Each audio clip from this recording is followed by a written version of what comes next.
문재인 전 대통령의 딸 문다혜 씨 소식입니다. 경찰이 음주운전 피해 택시기사가 치료받은 한의원을 압수수색했습니다.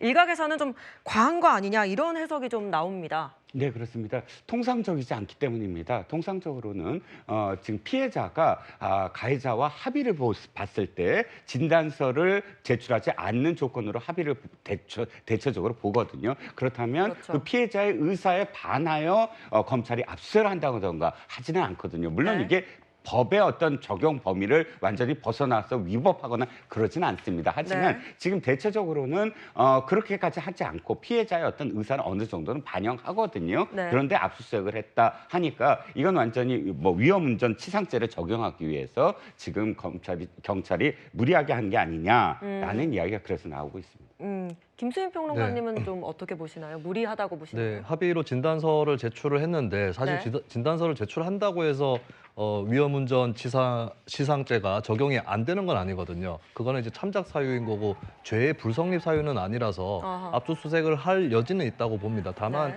사실 원래 알려졌던 게 택시기사가 목이 뻐근한 정도의 경상을 입었다 정도로 알려져 있거든요. 네. 만약에 중상이라고 한다면 합의를 해서 진단서를 냈다 할지라도 더 추가적으로 확인해서 객관적으로 이 죄의 무거움이나 이런 것들을 증명하기 위해서 압수수색을 할 필요성은 크다고 볼 수 있는데 네. 사실 이런 경상까지도 하는 게 맞는가?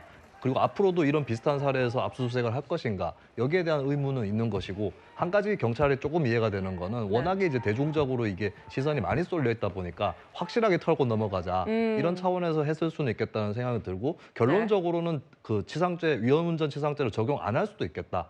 예, 그거까지 다 확인을 했는데 그렇게 큰 상해는 아니었다 판단을 하면 경찰이 또 그렇게 처분할 가능성도 열려 있는 것 같습니다. 예. 이미 문다혜 씨 말씀 주신 것처럼 피해 택시기사와 합의를 본 걸로 알려졌죠. 채널A가 취재한 피해 기사 이야기 들어보겠습니다. 마을 할때가 그러라고 말을 못해요. 그래서 많이 나죠. 그 눈이 감기 정도인데서 내 돈 안 받았으면 그게 가갖고 사람이라도 몇 명 가서 완전 그게 큰일 날 뻔했던 건데 변호사가 얼마 제시하기로 했다고. 예, 그래서 뭘 제시를 하냐고 변호사가 제시하려고 하게 알겠다고. 예, 그래갖고 한번 본 거예요. 아이고 지다까지 필요하니까 병원에 몇 번 가면 되는데 제가 그 말씀을 드렸어요 경찰한테. 전해주더라고요. 이건 가시다가 좀 보시라고. 제가 경험이 없어서 진짜 죄송합니다 기사님 하고 이렇게 편지가 왔더라고요. 예, 그럼 혐의를 좀 짚어볼 텐데 이게 저희가 추측했을 때는 합의를 했으니까 그러면 단순 음주운전 혐의만 적용될 거다 이렇게 봤었잖아요. 근데 경찰이 압수수색해서 치료 기록이랑 좀 상해 정도를 파악을 했다는 건데 그러면은 음주운전 이외에 다른 혐의가 좀 적용될 수가 있나요? 제 생각에는 적용도 쉽지 않고 설령 적용이 돼서 기소가 된다고 하더라도 재판에서 인정받기가 쉽지 않은 상황이라는 생각이 듭니다. 물론 음주운전에 대한 경각심이 굉장히 커지고 있는 상황에서 수사기관에서 이렇게 엄단 의지를 보이면서 적극적으로 수사에 임하는 부분은 환영할 만한 일이라고 생각은 합니다. 네. 그렇지만 상해라고 하는 것은요. 실제로 외상이 크지 않은 경미한 부상에 있어서 위험운전 치상으로 기소가 된다 하더라도 재판 부분에서 상해 여부가 굉장히 크게 다투어지는 그런 사례들이 많습니다. 설령 기소가 된다고 하더라도 만약에 피해자를 증인으로 신청해서 피해자가 법정에서 더 이상 아프지 않고 자연 치유됐다라고 얘기를 해버리면 이 부분을 진단서 제출하지 않은 상황에서 단순한 진료 기록이라든가 추진 기록지만 가지고 합리적 의심 없이 범죄의 입증이 있다라고 보기도 어려운 상황이 될 거라는 생각이 들고요. 설령 상해가 인정이 된다고 하더라도 교통사고 범죄 같은 경우에는 피해자와의 합의가 양형에 굉장히 큰 영향을 미치는 범죄 중에 하나입니다. 네. 피해자가 합의를 했고 선처를 바란다라는 탄원서라든가 합의서가 제출이 된다고 하면 단순 음주운전죄의 적용과 위험운전 치상죄의 적용에 있어서 처벌 수위에 유의미한 차이가 날 것 같지는 않다는 생각이 들거든요. 이 부분은 수사기관의 최종적인 처분을 좀 지켜봐야 될 것 같습니다. 그 앞서 두 분이 말씀을 해주시기도 했지만 그러면은 이 어제 압수수색 좀 무리했다고 보시나요? 어떻게 보세요, 변호사님은? 압수수색 자체는 이례적인 것은 맞습니다. 그러니까 실무적으로 봤을 때 외부적으로 뭐 피가 흐른다든가 아니면 보험 사기의 정황이 있다라든가 그런데도 불구하고 억지로 강요에 의해서 합의를 했다라는 정황이 의심되지 않는 한 이런 자발적인 합의에 의해서 진단서가 제출이 되지 않았고 경미한 외상 정도의 경미한 부상 정도에 그친 사건에서 수사기관에서 해당 의료기관을 압수수색을 하는 것은 거의 보지는 못했거든요. 사실 이례적인 상황은 맞습니다. 네. 경찰은 문다혜 씨의 불법 숙박업 운영 의혹에 대해서도 수사를 하고 있는 상황입니다. 조기현 부위원장님, 이 제주 주택뿐만 아니라 지금 영등포구 오피스텔까지 의혹이 제기된 상황인데 당에서는 좀 어떻게 보고 계십니까? 지금 뭐 당에서는 지금 뭐 진행되는 수사 결과를 지켜볼 수밖에 없죠. 그런데 문다혜 씨 본인이 어느 정도 입장 표명할 필요도 있어 보이긴 하는데 아직 수사가 진행 중인 단계였기 때문에 예. 당이 뭐 공식적인 입장을 내거나 할 사안은 아니라고 보여지는데 어쨌든 제주도 주택도 그렇고 또 공유 숙박을 할 수 없는 오피스텔에서 숙박을 했다는 게 확인이 된다고 하면 예. 공중위생관리법 위반 등 이 처벌의 대상이 될 가능성은 있습니다.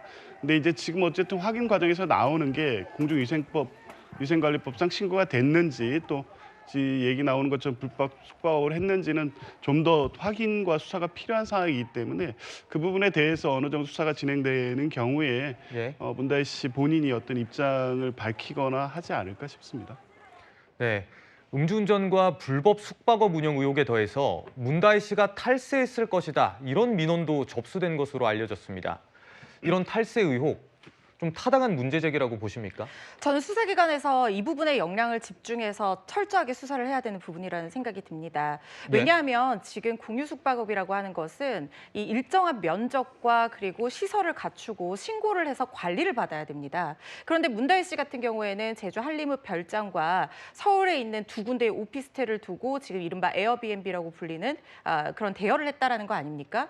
그런데 오피스텔 같은 경우에는 원칙적으로 이런 숙박업을 할 수가 없는 그런 형태의 주택 구조이고, 그리고 제주 한림읍 같은 경우에는 이 농어촌 민박업으로 신고를 할 수는 있지만 그 부분에 있어서 어떤 그 법에서 정해진 기준 면적이라든가 위생 시설을 갖추었는지 이런 것도 확인할 필요가 있어 보이고, 그리고 이걸 주택에 거주하는 사람이 일종의 부업으로 하는 경우에 신고를 해서 허가를 해주는 부분이 있거든요.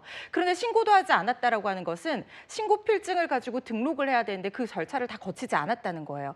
그렇다고 하면 지금 1박에 18만 원에서 20만 원 사이에 숙박비를 받았다고 하는데 예. 그게 장기간 계속되어 왔다면 엄청난 금액일 겁니다. 그런데 이 부분을 소득세 신고를 했느냐, 이게 등록이 되어 있지 않으면 당국의 그 관리 대상도 되지 않을 것이고 소득세 신고도 되지 않았을 겁니다. 그렇다고 하면 정당한 세금을 내지 않고 계속해서 돈을 벌어왔다는 거겠죠. 이 부분에 대한 탈세 의혹이 제기되는 것은 당연하다는 생각이 들고요. 전방위적인 수사가 필요한 부분이라는 생각이 듭니다.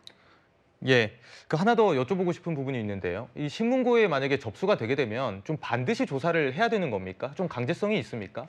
국민신문고에 민원이 접수가 됐다고 해서 반드시 조사를 개시해야 되는 의무는 없고요. 일단 의혹이 제기된 것을 수사기관에서 확인을 하고 어느 정도 내사 단계를 거쳐서 혐의가 어느 정도 인정이 된다. 그리고 수사를 해볼 필요가 있다라고 생각하면 수사를 개시를 하게 됩니다.